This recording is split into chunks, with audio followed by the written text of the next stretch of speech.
Another day, another food vlog! Today guys, we're going to Raminagi to try out their latest limited king, which is the Gyuking. Pero before we start, hi Ikuta! Now I'm going to introduce you to the Gyuking.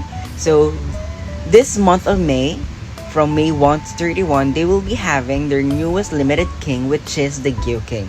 Ayan guys, so this is their process and sobrang professional nila and sobrang appetizing kahit na dyan pa lang kami nagvi-video ng process mismo. Natatakam na talaga kami kasi sobrang bango niya and sobrang, alam niyo yun, nakakadala yung amoy, nakakagutom siya, promise. Oh, di ba pinakita pa niya? Galit-galit muna tayo dyan guys kasi tingnan niyo naman kung gaano ako kagutom.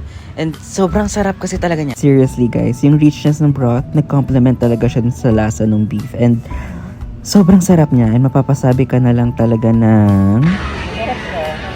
Sarap siya. O, diba? Told you guys, sasarapan ako. And I would rate this from 9/10. Kasi I need someone to try this with me next time that I go to Raminagi. Ayun lang. See ya. Bye-bye!